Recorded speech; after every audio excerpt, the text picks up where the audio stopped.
ISKCON Kurukshetra की ओर से आयोजित श्री भीष्म स्तुति प्रसंग में आज दूसरा दिन प्रारंभ हो रहा है। यहाँ पर कुरुक्षेत्र मंदिर के अध्यक्ष परम श्रद्धेय श्रीमान श्री साक्षी गोपाल प्रभु जी विराजमान है। हम इनका हार्दिक अभिनंदन करते हैं।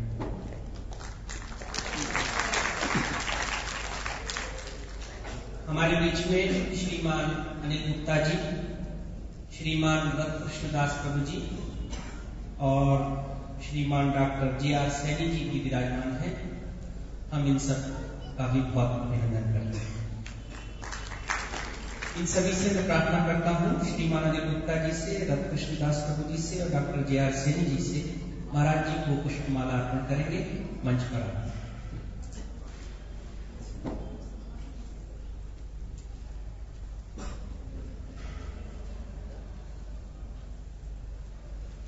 भीष्म स्तुति का प्रसंग चल रहा है। कल महाराज जी ने बताया युधिष्ठिर महाराज किस प्रकार धर्म के विषय में मोहित हो गए।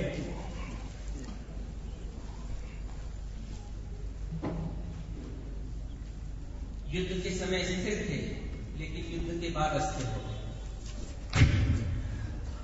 स्वयं धर्मराज है युधिष्ठिर महाराज, लेकिन धर्मराज होते हुए भी धर्म के विषय में मोहित हो, क्योंकि अब वो जाएंगे भीष्म पितामह के पास और भीष्म पितामह 12 महाभागवतों में से एक है। उनसे जाकर के जिज्ञासा करेंगे। इसलिए धर्म के विषय में भगवान उनसे ही जिज्ञासा करना चाहिए। धर्म नहीं कर सकते।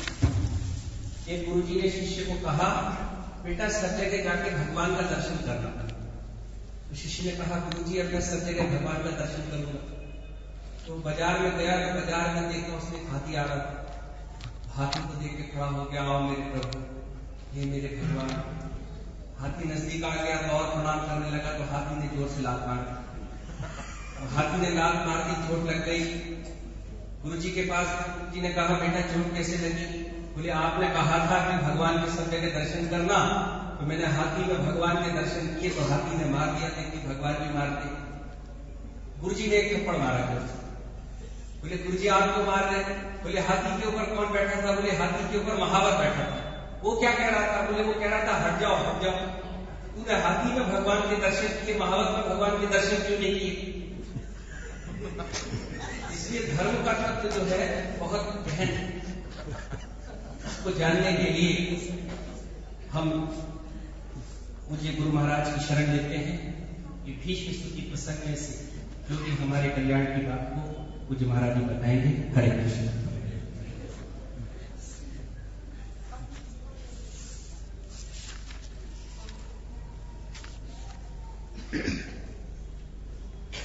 नमो विष्णुपादाय कृष्णपृष्ठाय भूतले श्रीमते भक्ति वेदांत स्वामी इति नामिने।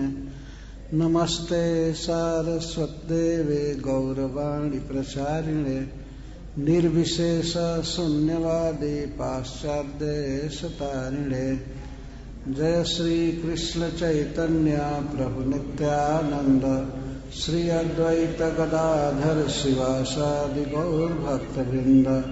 हरे कृष्णा कृष्ण कृष्णा हरे हरे, हरे राम राम राम हरे हरे।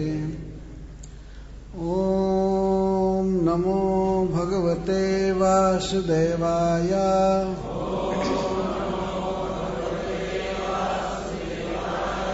ओम नमो भगवते वासुदेवाय।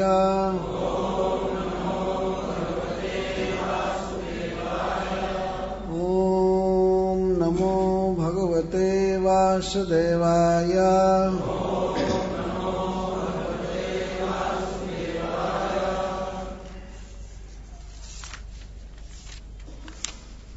यम 20वें श्लोक से चल रहा है। यम मन्यसे मातुलेयं, यम मन्यसे मातुलेयं प्रियं मित्रं सुहृत्तमम् अकरोः सचिवं दूतं सौहृदादथ सारथिम् सर्वात्मनः समदृशो यद्वयस्यानहं कृतः तत्कृतं मतिवैषम्यं निर्वद्यस्य न क्वचित्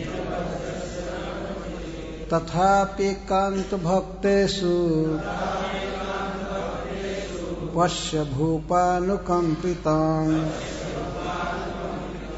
जन्मेषुंस्त्यजतः साक्षात् कृष्णो दर्शनमागतः भक्त्यावेश्य मनो यस्मिन् वाचा जन्नाम कीर्तयन् त्यजन् कलेवरं योगी मुच्यते काम कर्मभिः सदेव देवो भगवान् प्रतीक्षताम् कलेवरं यावदिदं हिनोम्यहम्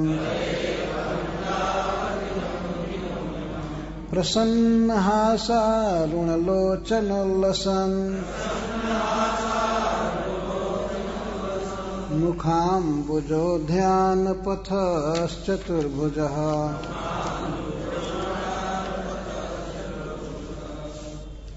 यं मन्यसे मातुलेयम् प्रियं मित्रं सुहृत्तमम्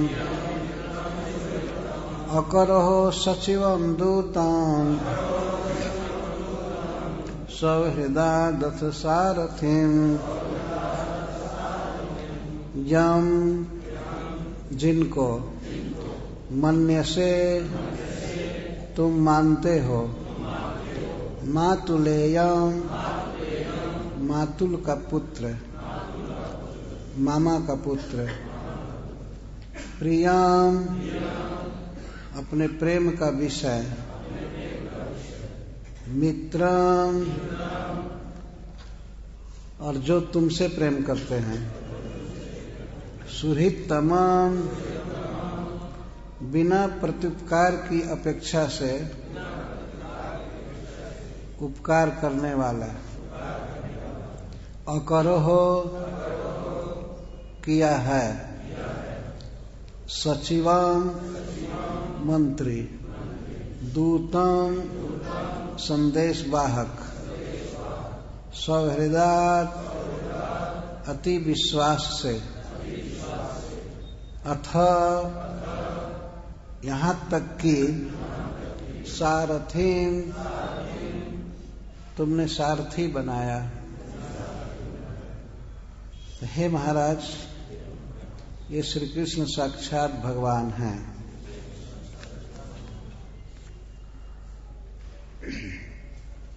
हे राजन जिन श्री कृष्ण को तुम अपने मामा का पुत्र समझते हो वसुदेव जी का पुत्र समझते हो और जिनसे तुम प्रेम करते हो और जो तुमसे प्रेम करते हैं और बिना प्रत्युपकार की अपेक्षा से तुम्हारा उपकार करते रहते हैं यहाँ तक कि तुमने अति विश्वास से स्नेह से जिनको अपना मंत्री बनाया और यहाँ तक कि चिट्ठी ढोने वाला दूत बनाया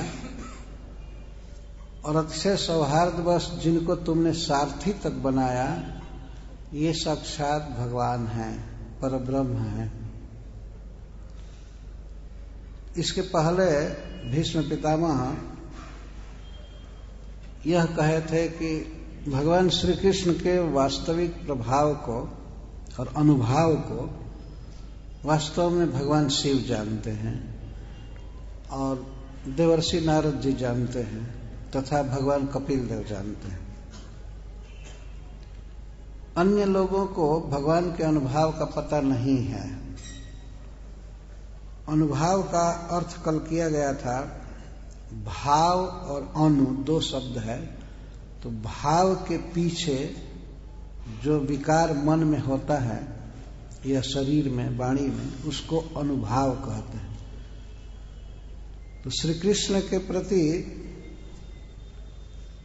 महाराज युधिष्ठिर और उनके भाइयों का बहुत ही घनिष्ठ संबंध है।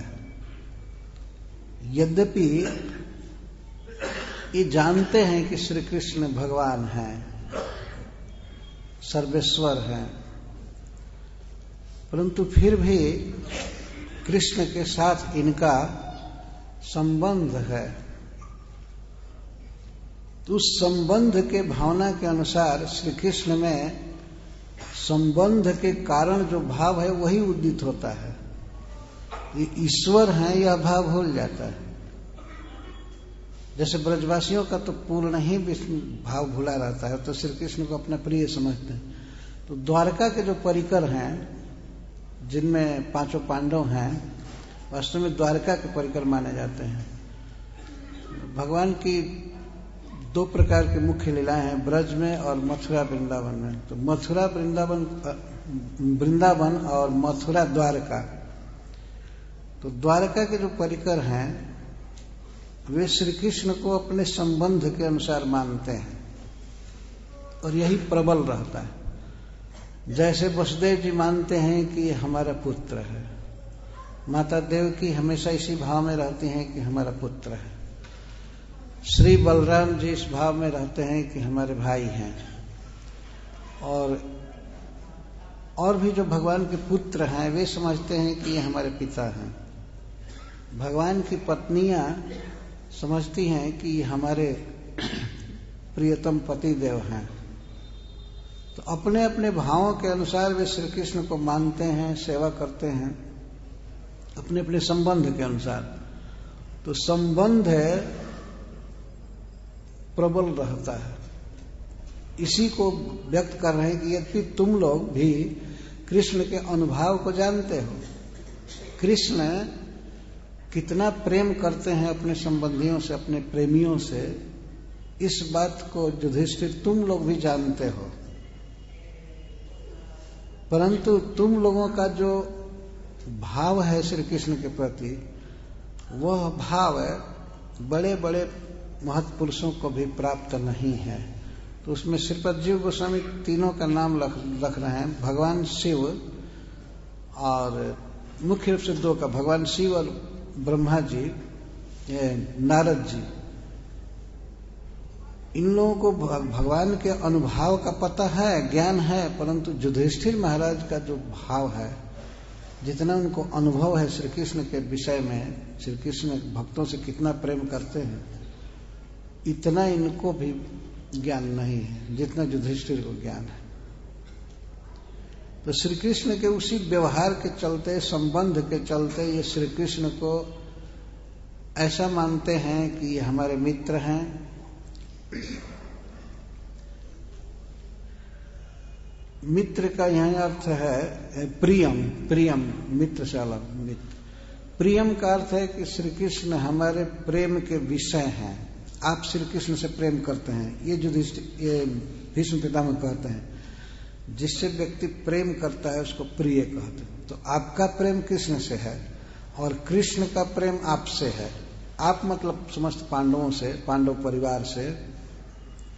मित्र,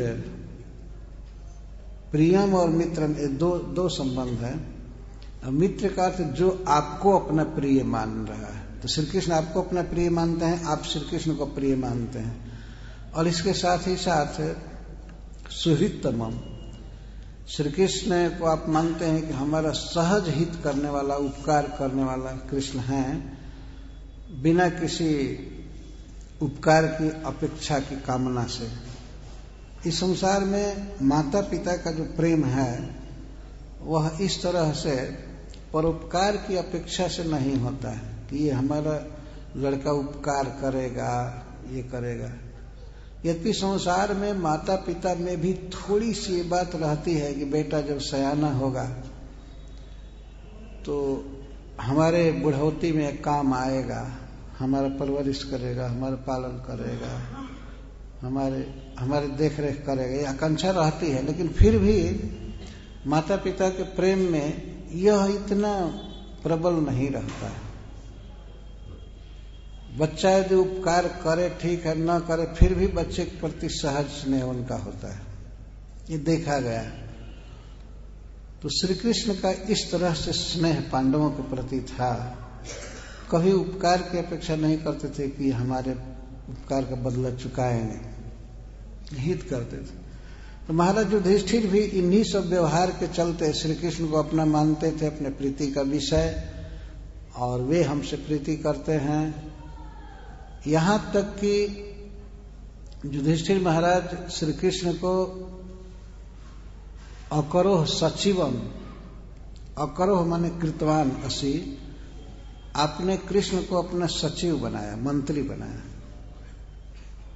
किसी विषय में बैठ करके परामर्श लेना देना, जिनके सचिव श्री कृष्ण होते थे, वो क्या करना चाहिए। विराट नगर में पांडवों की एक मीटिंग हुई जिसमें श्री बलराम जी आए थे और सात्यकी थे, भगवान कृष्ण थे। पांडव वनवास की अवधि पूरी कर चुके थे, यहां तक कि अज्ञातवास की 1 वर्ष की अवधि भी पूरी कर चुके थे।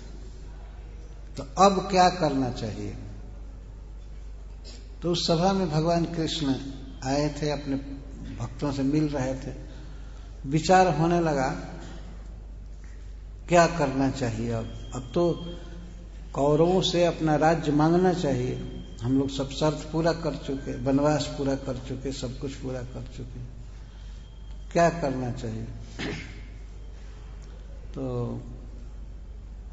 भगवान श्री कृष्ण बड़े शालीन व्यक्ति हैं, बड़े भाई के सामने वे क्यों बोले, वे चुप रहे। बिल्कुल उन्हें संकेत किया कि भैया जो कहेंगे वही करना चाहिए। तो श्री बलराम जी ने कहा कि श्री कृष्ण, तुम बोलने में सबसे पटु हो, विद्वान हो, किस स्थान पर किस काल में क्या बोलना चाहिए तुम जानते हो, इसलिए तुमको ही जाना चाहिए हस्तिनापुर। कौरवों से कहना चाहिए कि पांडवों को राज दे दिया जाए। तुम सब तरह से दक्ष हो। महाभारत में वर्णन है कि श्री बलराम जी भगवान कृष्ण के गुण गाते हैं, तुम्हें अद्भुत प्रतिभा है, तुम ही जाओ संधि दूत बनकर, मैं नहीं जाऊंगा। भगवान कृष्ण पूछते हैं कि आप क्यों नहीं जाएंगे। कहते देखो, हमें किसी के दुर्व्यवहार को बर्दाश्त करने की शक्ति नहीं है। अगर वे हमारी बात नहीं मानेंगे तो फिर सबका मैं विनाश कर दूंगा, इसलिए हमें मत भेजो। तुम शांति करा सकते हो, तुम जाओ। तो भगवान वहां और परामर्श देते हैं, ऐसे ऐसे कैसे बोलना चाहिए, कैसे बोलना चाहिए, क्या कहना चाहिए। तो ये एक उदाहरण है कि भगवान श्री कृष्ण मंत्री का काम करते थे, अपने आप सौहार्द बस, सौहार्द सौहृदार्थ सचिव और दूतम।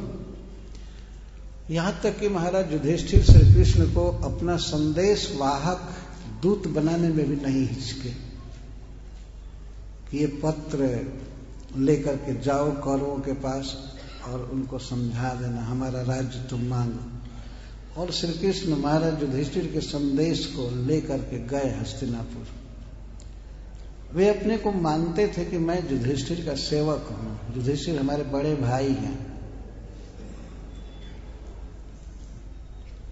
हमारे फूफा के लड़के हैं पांडु महाराज के, और उम्र में बड़े हैं, ज्ञान में बड़े हैं, और धर्म में भी सब प्रकार के आचरण में भी बड़े थे युधिष्ठिर महाराज। तो उनको ये प्रणाम करते थे चरण छू करके। अर्जुन से हृदय से मिलते थे, भीमसेन से भी हृदय से मिलते थे, और युधिष्ठिर महाराज को प्रणाम करते थे। और युधिष्ठिर महाराज आशीर्वाद देते थे, सदा सुखी रहो, चिरंजीवी रहो। तो इसी तरह द्वारका में विराजमान रहो, तुम्हें सफलता मिले, इत्यादि आशीर्वाद देते थे। तो श्री कृष्ण को इन्होंने दूत बनाया और भगवान अद्भुत दूत बने और गए, और यहां तक कि श्री कृष्ण इन पांडवों की सेवा में सारथी तक बन गए, रथ चालक बने। पर युधिष्ठिर चाहे श्री कृष्ण जो कुछ भी बने, पर किसी भी दशा में ये भगवान हैं, स्वयं भगवान। ये नहीं कह रहे हैं कि तुम इन्हें पहचानने की कोशिश करो, पर ये कहना चाहते हैं कि जैसे तुमने इनको बहुत कामों में लगाया तो ये इनकी इच्छा है, इसी में इनको आनंद है, सुख है, ये बहुत अच्छा है, पर राजन अब तुम इनका आदेश मानो, ये जो कहते हैं वही करो। तुम्हें राज्य करना चाहिए, प्रजा का पालन करना चाहिए। तो इस पर एक प्रश्न होता है कि महाराज युधिष्ठिर कृष्ण को मानते हैं कि ये हमारे मामा के पुत्र हैं, हमारे दूत हैं, सारथी हैं, चाहे हमारे ये संबंधी हैं, तो क्या भगवान होकर के भी, परब्रह्म होकर के भी श्री कृष्ण भी ये मानते हैं कि ये मैं इनके मामा का लड़का हूं? क्या श्री कृष्ण के मन में भी ऐसा होता है कि मैं किसी का भाई हूं? भाई जीव तो ऐसा सोच सकता है कि भगवान के प्रति संबंध मान सकता है कि श्री कृष्ण हमारे ये हैं, हमारे ये। क्या भगवान के भी मन में होता है कि मैं किसी का दूत हूं, किसी का सखा हूं, किसी के मामा का लड़का हूं, ये हूं? अच्छा, और भगवान होकर के भी ये नीच काम क्यों करते हैं? दूत क्यों बने और सारथी क्यों बने? भगवान जो ब्रह्मा जी का भी, शिव जी का भी पूज्य है, सर्वेश्वरेश्वर है, ऐसे पुरुष क्यों मानेगा? ऐसा नीच कर्म क्यों किए भगवान? छोटा काम क्यों किए? ये ड्राइवरी का काम छोटा काम है। और अमेरिका में तो सभी ड्राइवर है, अपने ड्राइवर अपने ही हैं, वहां कोई किसी का ड्राइवर नहीं है। मैं देखा था एक, अब इस बात पर कह देता हूं, वो प्रभुपाद जी का शिष्य अम्बरीश दास, वो फोर्ड कंपनी का एक शेयर उसके दादा थे। फोर्ड कंपनी है ना, कार बनाने, ट्रक बनाने। एक बार वो आए भेंट करने के लिए, हम रुके हुए थे एक जगह लाछवा में, तो आए तो प्रसाद का टाइम हो गया, तो मैंने कहा कि अम्बरीश प्रभु प्रसाद ले लीजिए।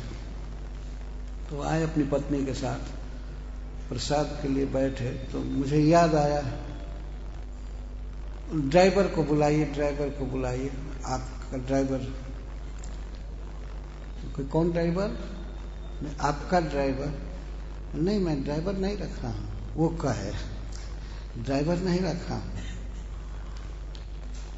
आप स्वयं गाड़ी चला कर आए हैं? हाँ, मैं स्वयं चलाता।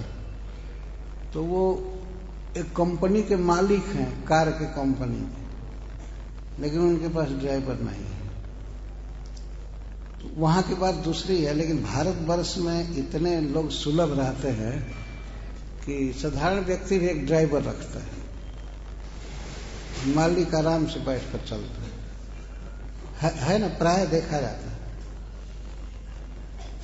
पर समस्त विश्व के ईश्वर श्री भगवान ब्रह्मा शिव आदि जिनके चरणों के दास हैं, वे प्रभु अर्जुन के सारथी का काम किए। और सारथी का काम किए तो परफेक्ट, घोड़ों को खिलाना और घोड़ों को सहलाना, सजाना, रथ में जोतना, रथ जोत करके अर्जुन के पास वे लाते थे रथ को, और रथ से उतर जाते थे अर्जुन का स्वागत करने के लिए, और फिर चढ़ करके अर्जुन को चढ़ाते थे, हाथ पकड़ करके। नीचे से अर्जुन चढ़ते थे, हाथ पकड़ कर चढ़ाते थे। अर्जुन जब बैठ जाते थे तब भगवान बैठते थे, क्योंकि रथी प्रधान है। और उतरते समय वे पहले उतर जाते थे रथ से, और अर्जुन का हाथ पकड़कर ऐसे उतारते थे, सेवक की भांति भगवान व्यवहार करते थे। अर्जुन को स्वीकार करते थे, उनको अच्छा लगता था। यह इस भावना से नहीं कि वास्तव में हमारे सेवक हो गए, लेकिन वे जानते थे अनुभव को, कृष्ण इसी में प्रसन्न रहते, तो उनको अच्छा लगता था। वे कभी नहीं देखते थे कि घोड़ों को बाण लगा है तो उनको मलहम लगाना है, उनकी दवा करनी है, उनको खिलाना है, पिलाना है, कभी नहीं। ये श्री कृष्ण ही करते थे। और अर्जुन केवल रथ पर चढ़ते थे, युद्ध करते थे। इस दशा में भी अर्जुन वास्तव में भगवान के ही आज्ञाकारी हैं। पर इस तरह महाराज युधिष्ठिर कह रहे हैं कि आपने सौहार्द बस जिनको सारथी बनाया, ये कोई भी कार्य करे, इनके लिए यह काम करने लायक है या नहीं करने लायक है, ऐसा भेद नहीं है। श्री कृष्ण में यह मति वैषम्य नहीं है, उसी को आगे व्यक्त कर रहे हैं। सर्वात्मनः समदृशो यद्वयस्यानहं कृते तत्कृतं मति वैषम्यम निर्वद्यस्य न क्वचित्। श्री कृष्ण में यह मति वैषम्य नहीं है, यह सारथी का काम नीचा है और राजसूय सभा में अग्र पूजा लेना ये बड़ा काम है। इस प्रकार के मति वैषम्य, मन में भिन्नता नहीं है, क्योंकि श्री कृष्ण सर्वात्मा है।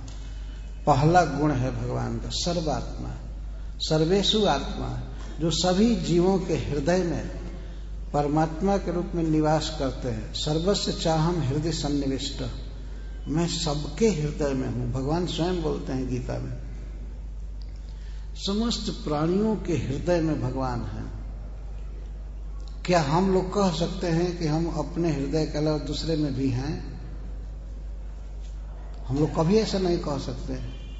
अपने हृदय का तो पता ही नहीं है, दूसरे के हृदय में रह करके और स्मृति ज्ञान आदि देना है कहां से हो सकता है। लेकिन श्री कृष्ण सबके हृदय में, वे छोटे से छोटे व्यक्ति के हृदय में है, सूक्ष्म जीव के हृदय में है, ब्रह्मा जी के हृदय में है, भगवान शिव के हृदय में है, और उन्हीं से ज्ञान विस्मृति स्मृति सब कुछ होता रहता है, वही देते हैं हृदय में रहकर। सर्वात्मनः सभी प्राणियों के हृदय में है, अतः उनमें विषमता कैसे हो सकती है? यदि भगवान देवताओं के हृदय में रहते और मनुष्य या सुअर आदि के हृदय में कहते नहीं मैं यहां नहीं रहूंगा, ये भगवान की विशेषता देखिए। भी छोटे छोटे जीवों के हृदय में, कीट पतंग के हृदय में है, उनको चालित कर रहे हैं, और ब्रह्मादि देवताओं के भी हृदय में है,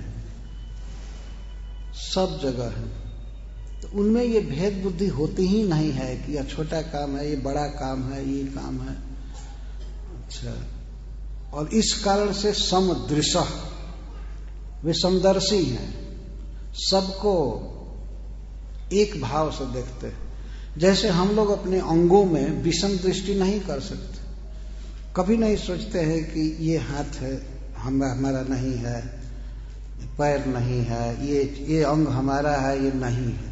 सभी अंगों में समान ममता है, सबको सम दृष्टि से देख रहे हैं, है कि नहीं? सभी अंगों में किसी में ये बुद्धि नहीं होती है कि ये अंग हमारा नहीं है, ये अंग हमारा है। तो समदर्शी इसको कहते हैं। श्री कृष्ण सबको एक दृष्टि से देखते हैं। जैसे भगवान सूर्य सबको प्रकाश देते हैं, बादल वर्षा करता है तो सभी के खेत में वर्षा करता है, वो भेद बुद्धि नहीं करता है। परमात्मा होने से, श्री भगवान होने से श्री कृष्ण सबके प्रति सम दृष्टि रखते हैं। वास्तव में युधिष्ठिर महाराज के प्रति, अर्जुन के प्रति जो भगवान का भाव था, जो दृष्टि थी, वही दृष्टि दुर्योधन के प्रति भी है। ये उनकी लीलाओं से व्यक्त होता है। सबके प्रति समदर्शी है, क्योंकि ही अद्वयस्य, वो अद्वय हैं, उनसे भिन्न कुछ है ही नहीं। इस संसार में जो कुछ भी देखने और सुनने में आता है वो श्री कृष्ण की ही शक्ति का वैभव है। कोई उनकी बहिरंगा शक्ति है, कोई उनकी अंतरंगा शक्ति है, जीव शक्ति है, उनसे पृथक कुछ है नहीं। बहिरंगा शक्ति ही परिणत होकर के जगत के रूप में है। शक्ति और शक्तिमान में अभेद भी है। तो इस दृष्टि से श्री कृष्ण अद्वय हैं, उनके अतिरिक्त कुछ है ही नहीं। समस्त प्राणियों के रूप में या पृथ्वी के रूप में, जल के रूप में, वायु के रूप में जो कुछ भी है, भगवान कृष्ण गीता में कहते हैं कि ये मेरी भिन्ना प्रकृति, मेरी प्रकृति है। कौन ऐसी वस्तु है जिसको कृष्ण से स्वतंत्र कहा जाए, कृष्ण से अलग है? नहीं अलग है। जैसे सूर्य की किरणें कभी सूर्य से अलग नहीं है, उनको अलग किया नहीं जा सकता है। सूर्य मान लीजिए डूबने वाला हो तो कोई शक्ति मनुष्यों में है जो सूरज की किरणों को रख ले दुनिया में? सूर्य डूबेगा तो प्रकाश की जरूरत है, इसलिए सूर्य किरणों को चारों तरफ से काट करके रख लिया जाए। कोई ऐसा कर सकता है? सूर्य जाएगा, किरणें चली जाएगी, सूर्य आएगा, किरणें उपस्थित। इसको अविच्छेद्य संबंध कहते हैं, जो काटा नहीं जा सकता। किसी वस्तु की सत्ता है ही नहीं बिना कृष्ण के, क्योंकि वो कृष्ण की शक्ति है, कृष्ण पर डिपेंड है। इसलिए कृष्ण को अद्वय कहा जाता है। वो दो नहीं है, उनसे भिन्न कुछ है नहीं। तो फिर विषम बुद्धि कैसे होगी?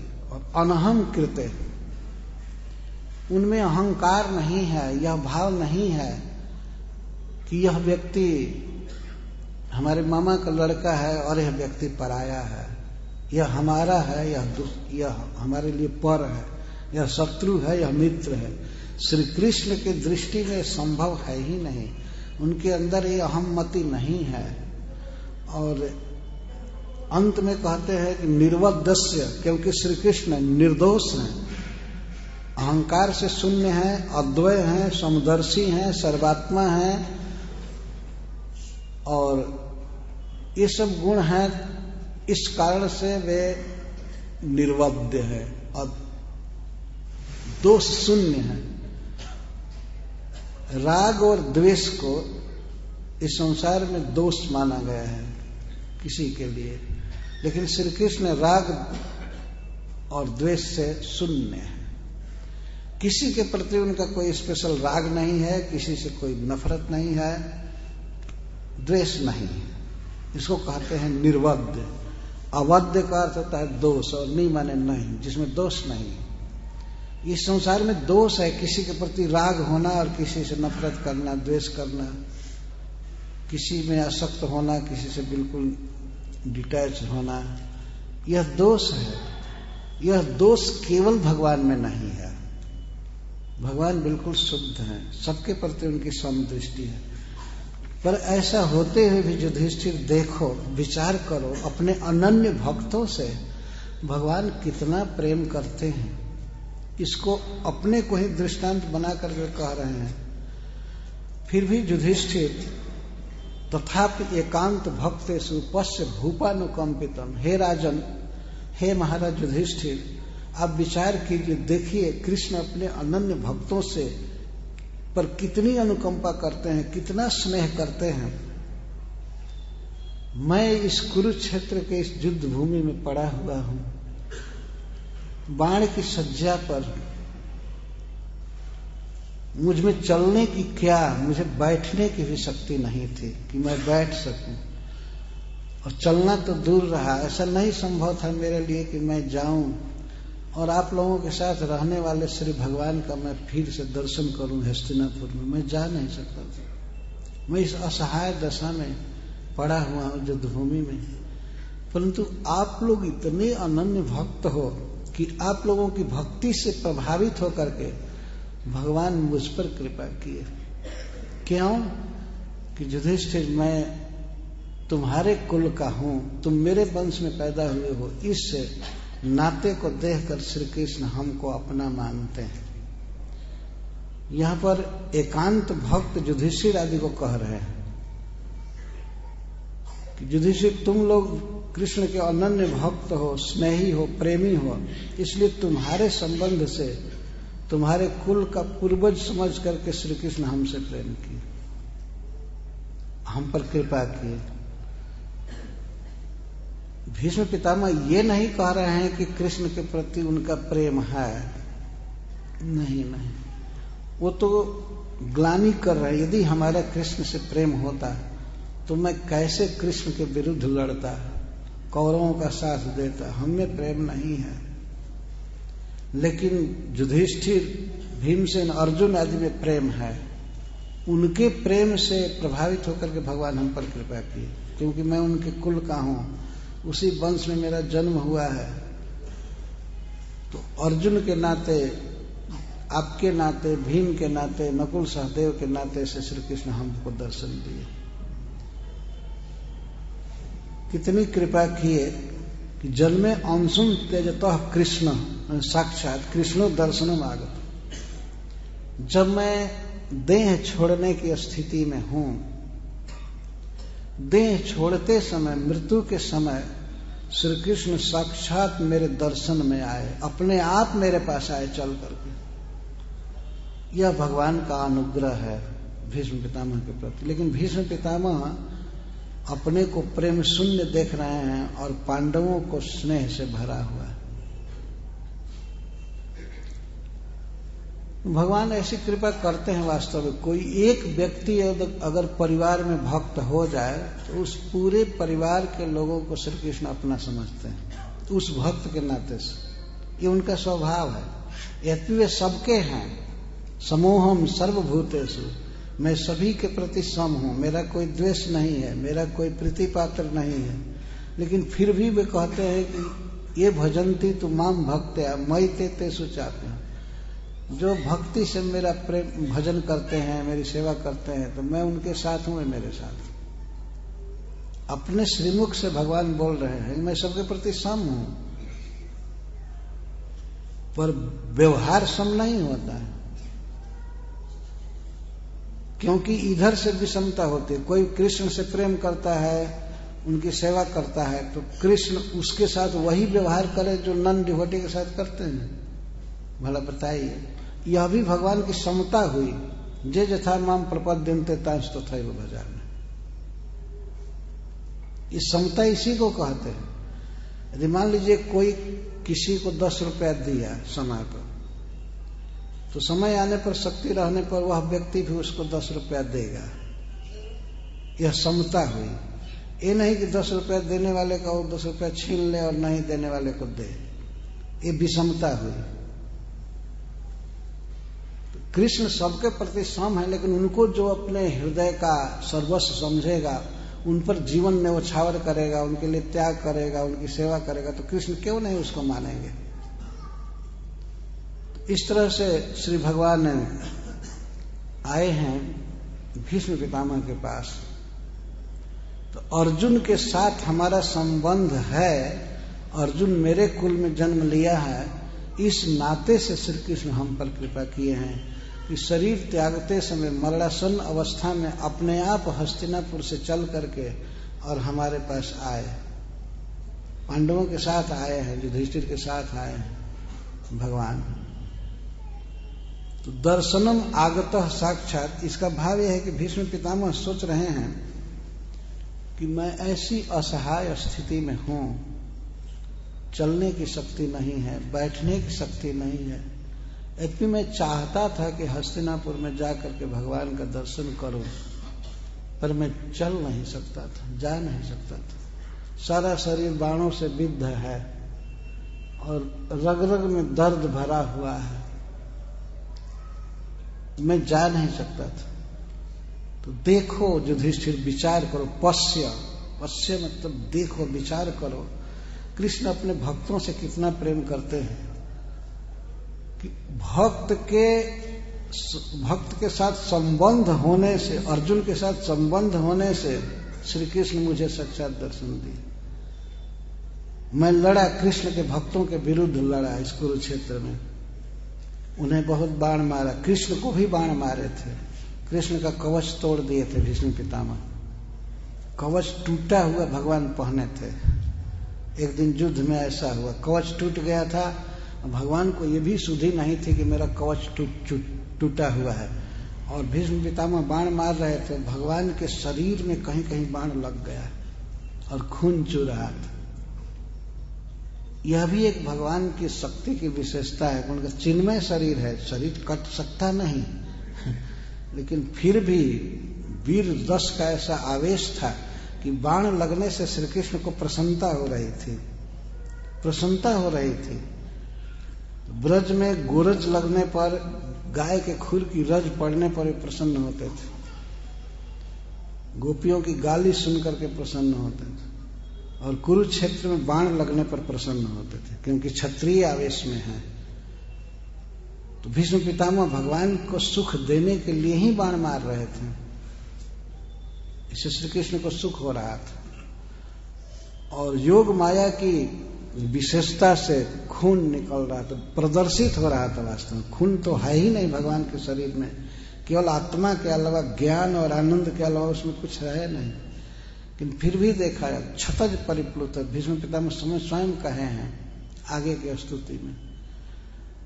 इस तरह से मैं जिनके विरुद्ध लड़ा, अर्जुन के साथ युद्ध किया और सैनिकों को मारा, एक दिन में 10,000 महारथियों को मारते थे भीष्म पितामह, और 10 दिन केवल युद्ध किए थे। तो इतना भयंकर युद्ध किए युधिष्ठिर के विरुद्ध, कृष्ण के विरुद्ध, फिर भी श्री कृष्ण पांडवों से इतना प्रेम करते हैं। ये भीष्म पितामह का कहना है कि युधिष्ठिर, तुम लोगों से इतना प्रेम है भगवान का कि तुम्हारे साथ हमारा संबंध है, दैहिक संबंध है, इस कारण से श्री कृष्ण हमको दर्शन दिए। इस पर जरा विचार करो। तथापि एकांत भक्तेषु पश्य भूपानुकंपितम जन्मेंसुंस तेजतः साक्षात कृष्णो दर्शनम आगतः। आगे कहते हैं कि कृष्ण का दर्शन कितना दुर्लभ है। दर्शन की बात तो छोड़ दो, श्री कृष्ण के नाम का उच्चारण भी कितना महान और कितना पवित्र काम है। यह भी सबको सुलभ नहीं होता है शरीर त्यागते समय कि नाम जिह्वा पर आवे। उसको ये आगे के श्लोक में कह रहे हैं। भक्त्यावेश्य मनोजस्मिन् वाचा जन्नाम कीर्तयन् त्यजन कलेवरम योगी मुच्यते काम कर्म भी। हे महाराज, भक्ति से, स्नेह से जिन श्री कृष्ण में मन को लगा करके योगी कामना वासना कृत कर्म फल आदि के साथ मुक्त हो जाता है। कर्म फल तो उसका समाप्त हो ही जाता है, यह देह छोड़ करके मुक्त हो जाता है व्यक्ति केवल कृष्ण का स्मरण करने से, अथवा केवल कृष्ण के नाम का उच्चारण करने से। वाचा जन्नाम कीर्तन, ये दोनों की बहुत विशेषता है। मन में यदि कृष्ण का स्मरण किया जाए, और विशेष करके शरीर छोड़ते समय अगर स्मरण हो, तो वह भक्त संसार से मुक्त होकर भगवान के पास चला जाता है। जिनके स्मरण की इतनी महिमा है और जिनके नाम उच्चारण की, वाचा जन्नाम कीर्तन, वाचा मतलब वचन से, वाणी से जिनके नाम का कीर्तन करके, उच्चारण करके कोई प्राण का उत्क्रमण करता है, शरीर छोड़ता है, तो वह व्यक्ति भगवान के धाम को जाता है, वैकुंठ प्राप्त करता है। ऐसी जिनके स्मरण की महिमा है और जिनके नाम उच्चारण की महिमा है, वे प्रभु हमारे पास डायरेक्ट आए, साक्षात आए। जिनका स्मरण करने से, नाम उच्चारण करने से व्यक्ति मुक्त हो जाता है, वही प्रभु साक्षात मेरे पास आए हुए। इस कारण से श्री कृष्ण के अनुकंपा में स्वभाव को देख करके वे आज्ञा देते हैं कृष्ण को। देखिए श्लोक ऐसा हो रहा है, स देव देव भगवान प्रतीक्षता, देवताओं के भी पूज्य ये भगवान तब तक मेरी प्रतीक्षा करें, मेरे पास रहें, प्रसन्न हो, हंसते हुए, चार भुजाओं से युक्त, जिनका आज तक मैं सदा ध्यान किया हूं, जो हमारे इष्ट देव हैं, वे हमारे सामने प्रफुल्लित मुख से हंसते हुए खड़े रहें हमारी प्रतीक्षा करें जब तक मैं इस शरीर का त्याग नहीं कर लेता। एक प्रकार से ये आज्ञा हुई, ये भगवान हमारी प्रतीक्षा करें। तो इसमें आप देखेंगे कलेवरम जावदिदम हीनम में हम, इसमें स्वातंत्र बोध हो रहा है। ये स्वतंत्र हैं, ये शरीर छोड़ना चाहते हैं। इसका अर्थ है कि शरीर अनात्म है, मैं शरीर छोड़ूंगा, भीष्म पितामह कह रहे हैं। शरीर में और मैं में अंतर हुआ ना। मैं का अर्थ है आत्मा, जो भीष्म नामक शरीर में है। वे कहते हैं मैं इस शरीर को, कलेवर को, हीनोमी, इसको मैं छोड़ूंगा। इस शरीर में मैं बहुत दिन रहा, लेकिन अब मैं इसको छोड़ूंगा। और छोड़ने से पहले मैं श्री कृष्ण के विषय में कुछ बोलना चाहता हूं। वाणी में उल्लास हो रहा है, मैं इनकी कीर्ति गा करके, इनका नाम उच्चारण करते हुए, इनके बारे में बोलते हुए और अपने आंखों से देखते हुए, और मैं शरीर छोड़ना चाहता हूं। इसीलिए श्री कृष्ण हमारी प्रतीक्षा करें, हमारे पास खड़े रहें। ये उस समय श्री कृष्ण वास्तव में उनके पास खड़े थे, जिस समय शरीर छोड़ने की तैयारी में थे। तो पहले तो भगवान प्रवचन सुन रहे थे बैठ करके, लेकिन बाद में भीष्म पितामह के पैरों के पास भगवान खड़े हुए साइड में, जिससे कि भीष्म पितामह साक्षात नेत्रों से निहार सकें। उनके मन में इच्छा थी और वे जान चुके थे कि मैं शरीर छोड़ूंगा, मुझे दूसरा जन्म मिलेगा। इस तरह से सोच रहे थे। दैन्य बस भीष्म पितामह ये नहीं विचार कर रहे थे कि वे भगवान के धाम चले जाएंगे। दैन्य बस वे ये सोच रहे थे कि मुझे फिर जन्म लेना पड़ेगा, जन्मांतर होगा। तो उनके मन में अभिलाषा हो रही थी कि पता नहीं जन्मांतर में, शरीरांतर में, दूसरा शरीर मिलने पर मैं फिर से भर आंख अपने प्रियतम श्री कृष्ण को देख पाऊंगा कि नहीं। ये लालसा उनको थी। तो भगवान को निष्पलक वो देख रहे थे, मुख पर देख रहे थे, और प्रार्थना करते हैं कि आप हंसते हुए प्रसन्न मुखाम्बुजो ध्यान पथस चतुर्भुज, जिनमें खिली हुई आंखें हैं सुंदर कमल के समान, और जिनका मुख कमल के समान है,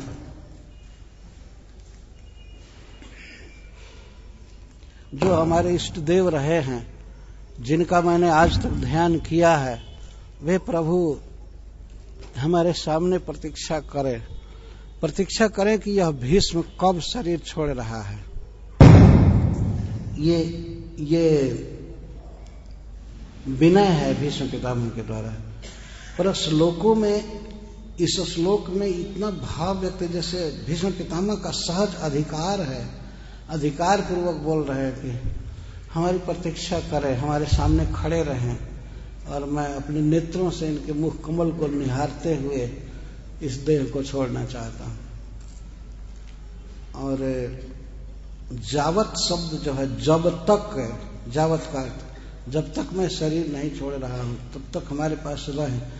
इसका अर्थ है, श्रीधर स्वामी जी लिखते हैं कि विलंबम बोधयति, जावत शब्द से विलंब बोध रहा है। भीष्म पितामह जल्दी शरीर नहीं छोड़ेंगे, क्योंकि वे इस शरीर में श्री कृष्ण को अपलक देख रहे थे। देखने में इतना आनंद उनको मिल रहा था कि वे चाहते थे और देर तक देखना, और देर तक देखना। इसीलिए श्री कृष्ण से प्रार्थना कर रहे हैं कि आप रुकिए, आप यहीं पर हंसते हुए रहिए चतुर्भुज स्वरूप से। यही भीष्म देव के उपास्य थे भगवान, आप हमारे पास रहिए। जिनके स्मरण और नाम कीर्तन की इतनी महिमा है कि जीव मुक्त हो, जोगी मुक्त हो जाता है। यह श्लोक बहुत महत्वपूर्ण है। कौन व्यक्ति संसार बंधन से मुक्त हो जाता है? जो श्री कृष्ण का स्मरण करता है। कैसे? भक्ति से। भक्ति से जो अपने मन को कृष्ण में लगा चुका है। भक्त्या वेश्य मनो जस्मिन, जस्मिन मन आवेश्य, जिनमें मन आविष्ट करके योगी काम कर्म भी मुच्यते। काम कर्म भी का अर्थ है कि वासना आदि सबके साथ मुक्त हो जाता है। इसका अर्थ है वासनाएं तो उसकी छूट ही जाती हैं, कर्म बंधन से पूरा मुक्त हो जाता है, भगवान के धाम चला जाता है। स्मरण की इतनी महिमा है, पर किसका स्मरण? जस्मिन मनो आवेश, जिस कृष्ण में मन का आवेश चाहिए। ध्यान का अर्थ किसी शून्य का या ज्योति का ध्यान नहीं होता है, ये सब पाखंडियों की कल्पना है। यहां ध्यान का अर्थ भीष्म पितामह कहते हैं जस्मिन कृष्ण, नख से सिख तक या सिख से नख तक या उनकी विविध लीलाओं का चिंतन करना, ये है ध्यान, ये है मन का आवेश। जैसे हम संसारी जीवों का मन है सर्वदा किसी न किसी व्यक्ति का, वस्तु का स्मरण करता रहता है, चाहे घर का करे या अपने जूता का स्मरण करे या अपने कमीज का, किसी व्यक्ति का। तो ऐसे ही चिंतन का विषय चाहिए। शून्य का क्या चिंतन होगा? लाइट का क्या ध्यान होगा? लाइट का ही ध्यान करना है तो आंख खोल करके इस पर देखिए, आंखें भी खराब हो जाएंगी। ये कोई ध्यान हुआ? लाइट का ध्यान करो, लाइट का ध्यान करो। लाइट साइड नहीं, परम पुरुष भगवान का ध्यान करना है। अभी हमको कल रास्ते में एक व्यक्ति मिले, वो इस बात पर बहुत जोर दे रहे थे कि भगवान निराकार हैं। हमने कहा कि निराकार कोई चीज नहीं है वास्तव में, फिर भगवान कैसे निराकार होंगे? भगवान तो एक दिव्य पुरुष हैं, परम पुरुष हैं। तो वो व्यक्ति कुछ बहस कर रहे थे, वो सिख संप्रदाय के थे। तो हमने कहा कि नहीं, भगवान पुरुष हैं। वो कह रहे थे कि नहीं, निराकार है। मैं कहीं कैसे? मैंने कहा कि बताया गया है गुरु ग्रंथ साहब में कि भगवान जो ईश्वर है वो अकाल पुरुष है। अकाल का अर्थ है जो काल से परे है, जन्म मृत्यु से परे है, दिव्य है, वो है अकाल। और पुरुष का क्या मतलब हुआ? तब तो वो हक्का वक्का हो गए सुनकर। ईश्वर अकाल पुरुष है, पुरुष का क्या मतलब हुआ बताइए?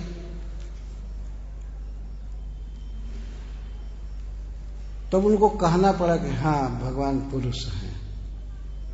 मैं कहा जानते हैं उस पुरुष का क्या नाम है? नहीं नाम है, उसका नाम है कृष्ण। उस पुरुष का जिसकी उपासना सिख समुदाय करता है, वो कृष्ण की ही उपासना करता है। पर जानकारी सबको नहीं होती है कि हम वास्तव में कृष्ण का ही भजन कर रहे हैं। वे अकाल पुरुष हैं। वह पुरुष पीताम्बर पहनता है और वह पुरुष सिर पर मयूर पंख धारण करता है, वो बहुत बांसुरी बजाता है, सांवला है। उस पुरुष का ये मतलब है सब गुणों से परिपूर्ण, सर्व ऐश्वर्य से, धन से, विद्या से, वैराग्य से, सुंदरता से परिपूर्णतम है वो है अकाल पुरुष। भगवान वास्तव में पुरुष हैं। तो किसी के ध्यान का विषय आकार ही होगा, भगवान ही हो सकते हैं। भगवान का अंग ही आकार ध्यान का विषय है। इसलिए भीष्म पितामह यहाँ कह रहे ध्यान पथस चतुर्भुज। ध्यान पथ का अर्थ है जो हमारे ध्यान के विषय है, जो हमारे ध्यान के विषय रहे हैं, जिनका आज तक मैं केवल ध्यान करता रहा हूं, जो हमारे इष्ट देव हैं, वे प्रभु हमारे सामने खड़े रहे। मैं जिनको आज तक ध्यान में देखता था, सामने भी देखा, वही हमारे मृत्यु के समय हमारे सामने खड़े रहे। तो दो चीज की बहुत बड़ी महिमा बताई गई यहाँ, भगवान के स्मरण की और नाम उच्चारण की। वाचा जन नाम कीर्तन, वाणी से जिनके नाम का कीर्तन करते हुए योगी काम कर्मों के साथ मुक्त हो जाता है, संसार बंधन से मुक्त हो जाता है। ये भगवान के नाम की विशेषता हुई। हरे कृष्णा कृष्णा कृष्णा हरे हरे, हरे राम राम राम हरे हरे। कभी कभी लोग इस भ्रम में हो जाते हैं, कहीं शास्त्रों में भी लिखा है कि भगवान के नाम का स्मरण करना चाहिए। तो वे स्मरण शब्द की व्याख्या करते हैं। स्मरण का अर्थ है कि मन में सोचना, पर ये अर्थ नहीं होता है। जैसे चैतन्य महाप्रभु कहते हैं स्मरणे न काल नियमित। भगवान के नाम के विषय में काल की कोई पाबंदी नहीं है, समय की। किसमें? स्मरण में, नाम स्मरण में। तो इस स्मरण का अर्थ है कीर्तन। इसकी व्याख्या की जाती है जिह्वा से नाम उच्चारण करना। गोस्वामी तुलसीदास जी कहते हैं कि राम राम राम जिह जौनो तुन जपी हैं, तौनो तू कहूं जाए तिहू ताप तपी है। विनय पत्रिका में कहते हैं जब तक तुम राम राम राम जीव से नहीं जपोगे, कहीं भी जाओगे त्रिताप से मुक्त नहीं हो सकते। त्रिताप, अधिदैविक, अधिभौतिक, आध्यात्मिक दुख, कहीं जाओ तौनो तू कहूं जाए। स्वर्ग में जाइए, पाताल में जाइए, अमेरिका में जाइए, भारत में, कहीं ऑस्ट्रेलिया में, सब जगह दुख से दग्ध रहोगे। सुख का एक ही उपाय है कि राम राम राम जिह जौनो तुन जपी। जिह्वा से भगवान का नाम जपना यही सुख का कारण है। हरे कृष्णा कृष्णा कृष्णा हरे हरे, हरे राम राम राम हरे। शास्त्रों के श्रीमद् भागवत के इस उद्गार को पढ़ करके तब लगता है कि श्रील प्रभुपाद जी ने सारे संसार में जो नाम कीर्तन का प्रचार किया, यही साधन है, यही साधन है, और बाकी सब बकवाद है। बकवाद का मतलब क्या जानते हैं? बक माने बगुला होता है और वाद माने बोली। बगुले बैठ करके 10-20 और बाबा बाबा पेड़ पर बोलते रहते हैं, इसको बकवाद कहते हैं। बकवाद कुछ लोग करते रहते हैं, ये करो साधन, ध्यान धरो, ये करो वो करो, कुछ नहीं, जिह्वा से नाम उच्चारण करो। तो गोस्वामी जी कहते हैं कि राम राम राम जिह जौनो तुन जपी हैं, तौनो तू कहूं जाए तिहू ताप तपी। ऐसे बोलते हैं कि और सूरत सरी तीर बिन नीर दुख पाई है। अगर राम नाम नहीं जपोगे तो गंगा जी के तट पर पानी के बिना मर जाओगे। वे कहते हैं सूरत सरी तीर बिन नीर दुख पाई है, सूरत तरु तरे तो ही दारिद्र सताई है। और तो कल्प वृक्ष के नीचे भी जाओगे तो दरिद्रता सताएगी। राम नाम नहीं जपोगे तो कल्प वृक्ष के नीचे भी दरिद्रता सताएगी। गंगा जी के तट पर पानी के बिना मर जाओगे। सूरत सरी तीर और छुटी वे के जतन विशेष बंधी जाओगे, हुई विष भोजन जो सुधा सानी खाओगे।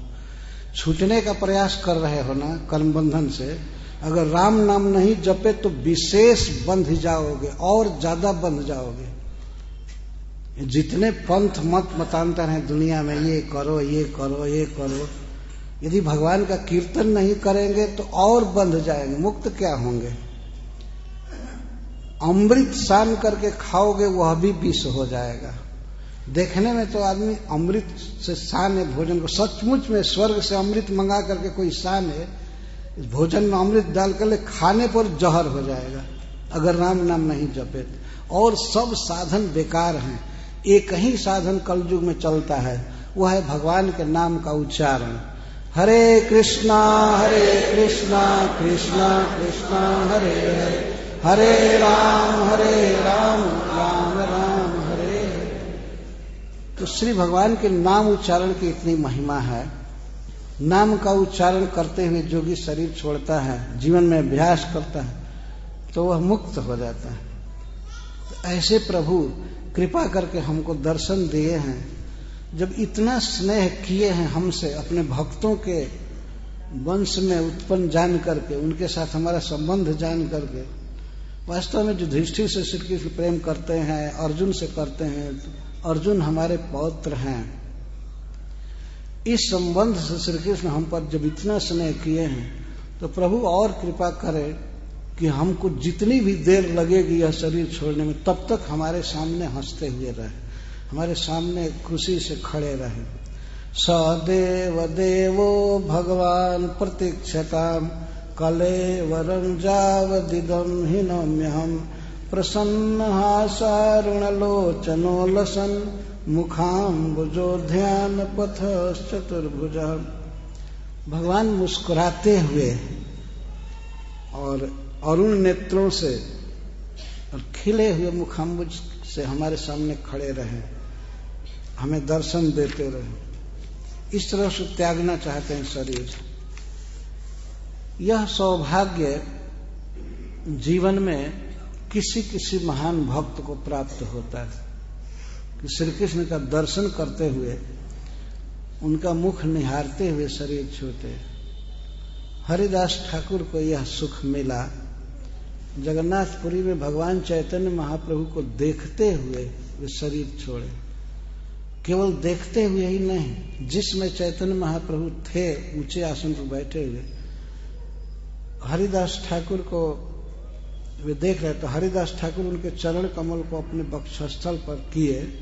चैतन्य महाप्रभु का चरण कमल हरिदास ठाकुर के छाती पर है और नेत्र उनके भगवान के मुख पर, चैतन्य महाप्रभु के मुख पर, और नाम निकला गौर हरि। अंतिम बार भगवान का नाम, जिह्वा पर नाम, नेत्रों में दर्शन, वक्षस्थल पर भगवान का चरण कमल। इस तरह से जब उन्होंने शरीर त्याग किया तो उस समय सभी वैष्णवों को यह प्रसिद्ध प्रसंग याद आ गया कि भीष्म पितामह ने इस तरह शरीर छोड़ा था। सबको ये बात याद आ गई। तो इस तरह से सौभाग्य बहुत कम भक्तों को मिलता है। तो भीष्म पितामह भगवान से प्रार्थना कर रहे हैं और अब वे शरीर त्यागने के लिए उद्यत हो गए। जब भगवान ने देखा कि पितामह भीष्म अब शरीर छोड़ना चाहते हैं, तब उन्होंने महाराज युधिष्ठिर को प्रेरित किया, वहीं बैठे हुए बगल में, कि महाराज अभी शरीर छोड़ना चाहते हैं, आप इसके पहले अपने जीवन में जो भी संशय है वो पूछिए और ज्ञान पूछिए। सभी धर्मों के विषय में ज्ञान प्राप्त कीजिए। वर्ण धर्म, आश्रम धर्म, दान धर्म, स्त्री धर्म, भगवत धर्म, जो भी है आप पूछ लीजिए। तो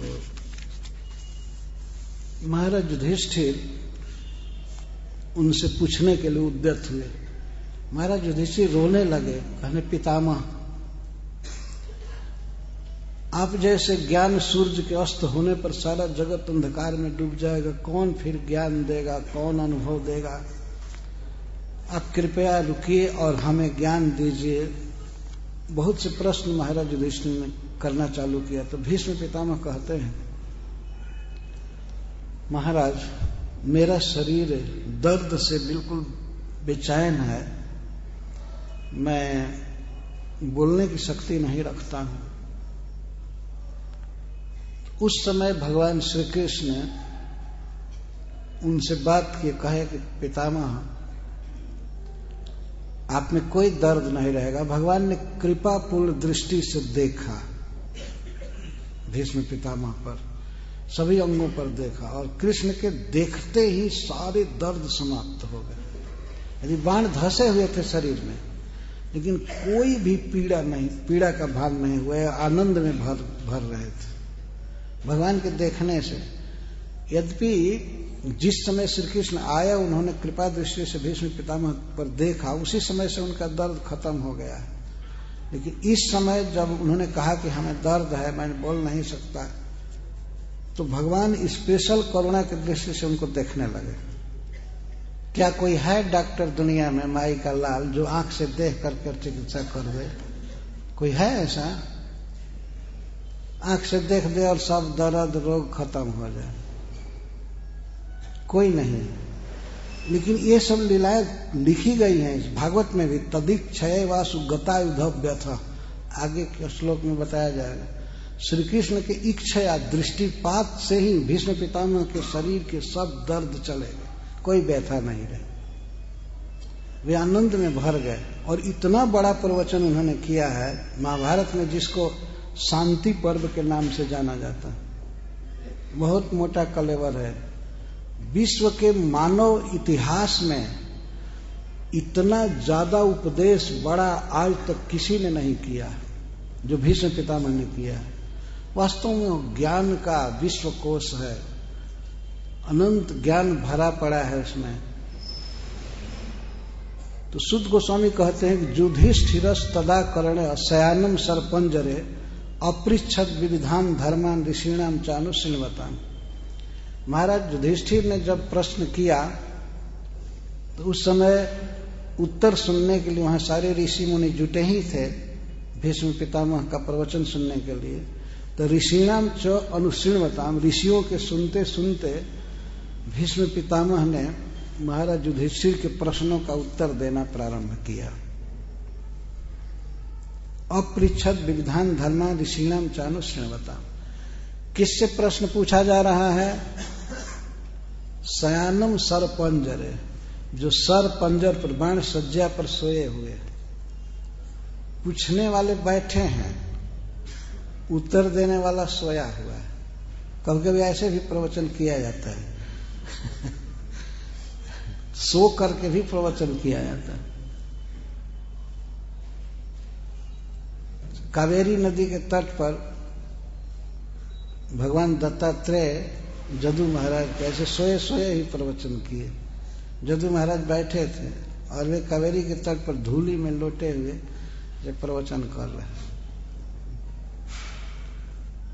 तो भीष्म पितामह शयानम सर्पंजरे बाण सज्जा पर सोए हुए थे। उस समय महाराज युधिष्ठिर भगवान की प्रेरणा से उनसे प्रश्न करने लगे, तो उसका उत्तर दिए वे।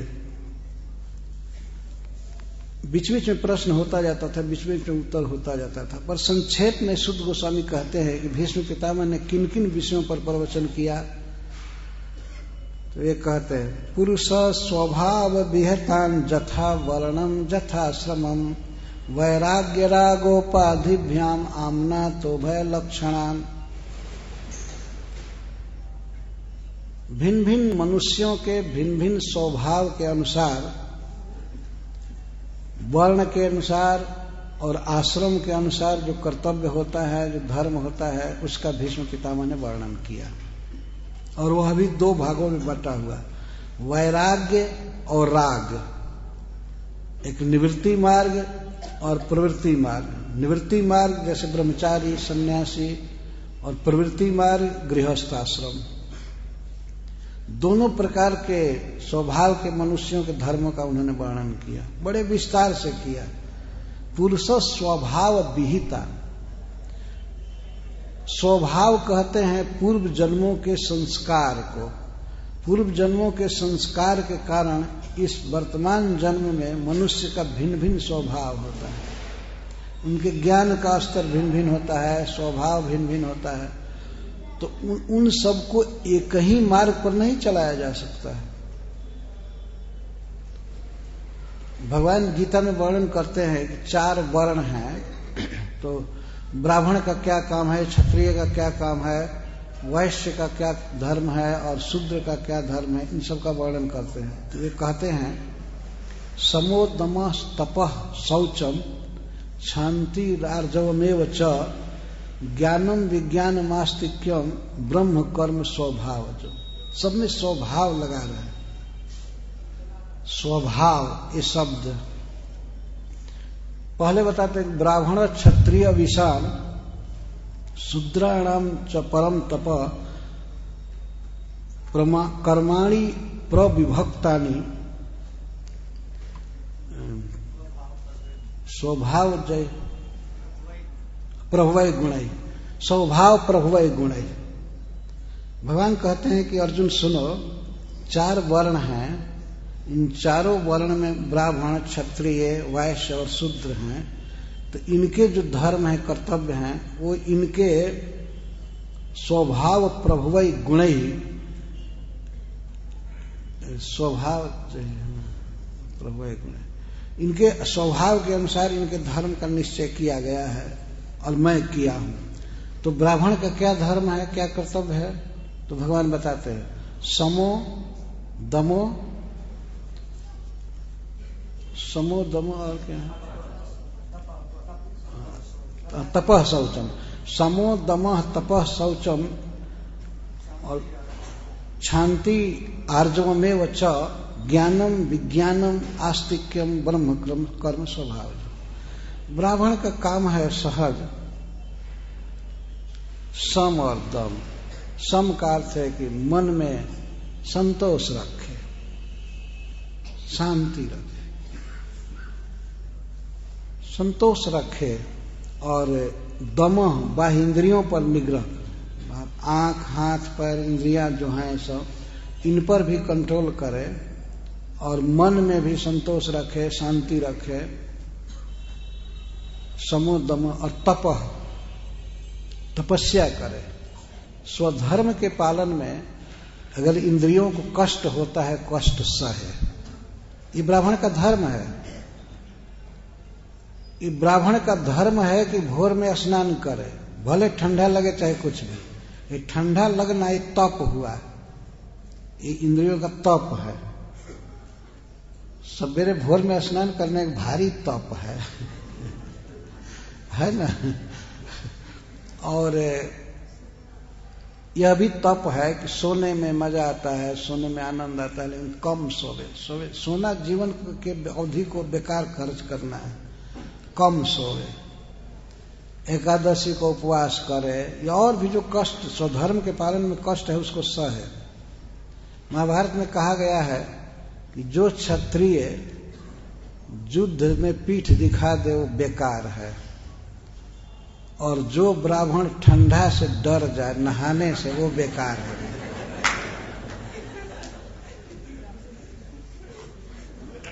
वो ब्राह्मण नहीं जो ठंडा से डर जाए, वो तपह कहते।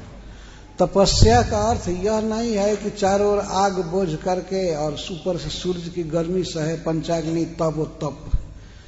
तप का अर्थ है भूख की ज्वाला सह लेना, इंद्रियों के अर्ज को रोक लेना, वाणी में दूसरे को गाली देने की बात आ रही है लेकिन नहीं देना, चुपचाप सह लेना, इसको तप कहते हैं। बल्कि भगवान का नाम बोलना, दूसरे के हित करने वाली बात बोलना, इसको वाणी का तप कहा गया। मन का तप है दूसरे का हित चाहना, भगवान का चिंतन करना। शरीर का तप है भगवान को प्रणाम करना, गुरुजनों को प्रणाम करना। शरीर झुकना नहीं चाहता है, लेकिन इस अधम देह को दंडवत झुकाना चाहिए, झुकोगे क्यों नहीं। तो शरीर से प्रणाम करना, भगवान ने स्वयं बताया है कि गुरु देव द्विज गुरु प्राज्ञ पूजनम शौच मार्जवम, इसको भगवान ने शरीर का तप कहा। शरीर से तप करना, प्रणाम करना, मेहनत करना, भगवान के प्रचार के लिए या बुक डिस्ट्रीब्यूशन के लिए प्रचार करना, इसको तप कहते हैं, तप। और क्षांतिरार्जव और शौचम, ब्राह्मण का कर्तव्य है कि वो साफ रहे, गंदा नहीं रहे। वस्त्र भी साफ रहना चाहिए, शरीर भी साफ रहे, और मन भी साफ रहना चाहिए। मन को साफ रखा जाता है महामंत्र के जप द्वारा। हरे कृष्णा कृष्णा कृष्णा हरे हरे, हरे राम शौचम, शुचिता। कई प्रकार से शुचिता होती है, मन की शुचिता और शरीर की शुचिता, वस्त्र की शुचिता, स्थान की शुचिता, साफ रहना चाहिए। और शांति, सहनशीलता, भूख की ज्वाला सहना, कोई अपमान परक बात बोल दिया तो सह लेना, इसको शांति कहते हैं। जीवन में जो भी कष्ट आता है उसको सह लेना, बर्दाश्त कर लेना। और आर्जवम, आर्जव का अर्थ है रीजु, सीधा साधा व्यवहार करना, कपड़ा सीधा पहनना, अच्छा पहनना, व्यवहार में सरलता होना, वाणी में वक्रोक्ति आदि न होना, सीधा बोलना। ऋजुता कहते हैं सरल स्वभाव, सरल वस्त्र, सरल खान पान। ब्राह्मण का ये कर्तव्य है। ब्राह्मण जीव चटोर नहीं होता। अगर जीव चटोर हो गया तो वो ऋजुता नहीं रही, सीधापना नहीं रही। ब्राह्मण को तो कभी पिज्जा फिजा देखना भी नहीं चाहिए। भगवान को जो भोग लगता है प्रसाद ले, अभी सीधा साधा प्रसाद, और व्यवहार में बिल्कुल नम्र रहे, सीधा व्यवहार, सब कुछ, कोई झूठ कपट चोरी ये सब नहीं। इसको रिजु, इसको आर्ज कहते हैं। रिजु शब्द से आर्ज बनता है, जो बिल्कुल सीधे स्वभाव के हैं, अच्छे हैं, भगवान के भक्त हैं, उनको आर्ज कहा गया। केवल एक वर्ग विशेष में नाम लिखा देने से आर्ज नहीं हो जाता है व्यक्ति, ये गुण होने से आर्ज होता है। आर्जवम ज्ञानम विज्ञानम आस्तिक्यम, जिसमें शास्त्रों का ज्ञान हो ब्राह्मण में, और विज्ञान का अर्थ है उसका अनुभव हो, जीवन में आचरण करता हो। शास्त्र का ज्ञान और व्यवहारिक सब कुछ भक्ति कर रहा है। ज्ञान का अर्थ है शास्त्र का ज्ञान, और विज्ञान का अर्थ है भक्ति, भगवान की भक्ति में लगा हुआ है। आस्तिक्यम, शास्त्र पर सहज विश्वास, शास्त्र में लगे रहना, इसको आस्तिक कहते हैं। आस्तिक उसको नहीं कहते हैं जो ईश्वर को मानता है। जो शास्त्र को मानता है वो आस्तिक है, जो वेद को मानता है।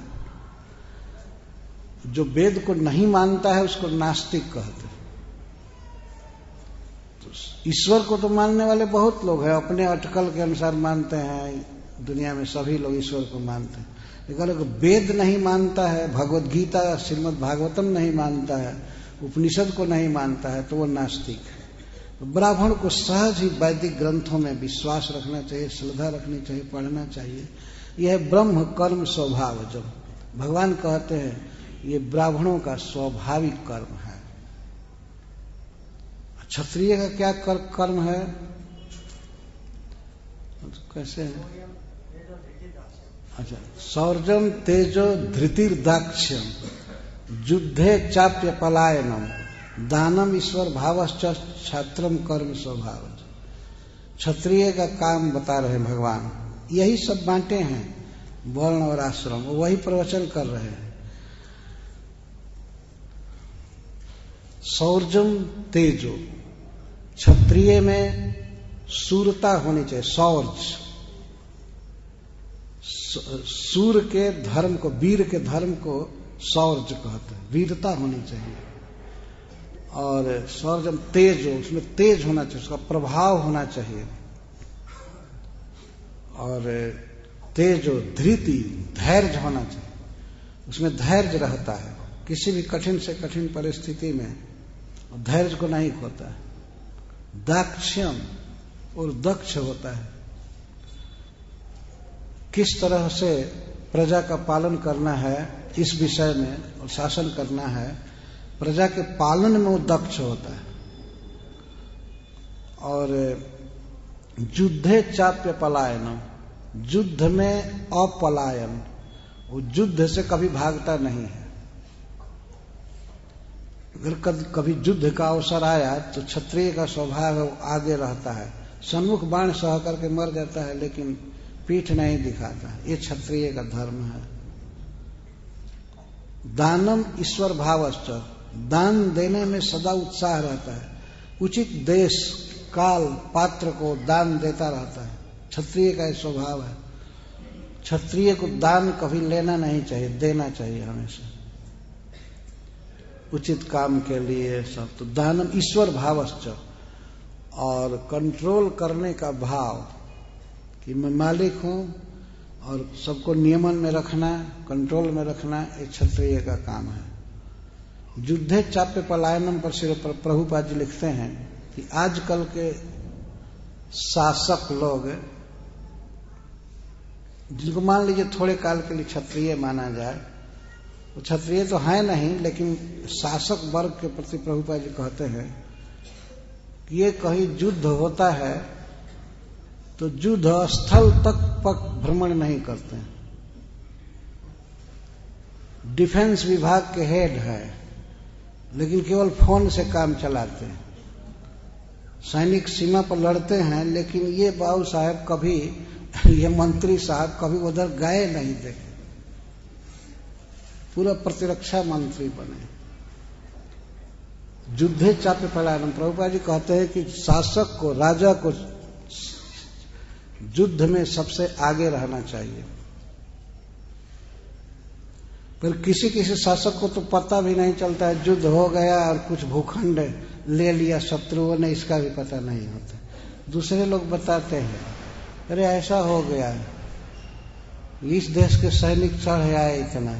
अच्छा ऐसा हुआ, ऐसा हुआ। ये शासकों का काम है। नालायक इस तरह से क्या जनता का पालन करेंगे। भगवान कह रहे हैं युद्धे चाप्य पलायनम, युद्ध में अपलायन। युद्ध एक अनिवार्य बुराई है, बुरा है युद्ध, लेकिन इसको रोका नहीं जा सकता है। श्रील प्रभुपाद जी कहते हैं कि क्षत्रिय को अहिंसक नहीं होना चाहिए। अहिंसा अहिंसा करे और वो लोग बम से उड़ा दे, ये करे इधर से अहिंसा, शांति शांति। क्या शांति होगी? शांति बिना शक्ति के नहीं होती है। ये देखा गया है, इतिहास साक्षी है। शांति हो गई ना महाभारत के बाद, इतने लोग मार दिए गए, महाराज युधिष्ठिर का राज्य हुआ, शांति छा गई। उसके पहले कहाँ शांति थी? शांति भीख मांगने से नहीं मिलती है। शांति शांति कहने वाले ही गोली से उड़ा दिए गए। जो शास्त्र कह रहा है, जो प्रथा, जो वर्ण विभाजन आदि के नियम, उसको मानना चाहिए, तब शांति होती है। शांति करते हैं, शांति क्या करेंगे जब अशांति फैलाने वाले को प्रश्रय दिया जाता है? शांति क्या करेंगे? क्षत्रिय को ऐसा होना चाहिए, उसमें शौर्य, तेज, बल आदि होना चाहिए, दंड देने की शक्ति होनी चाहिए।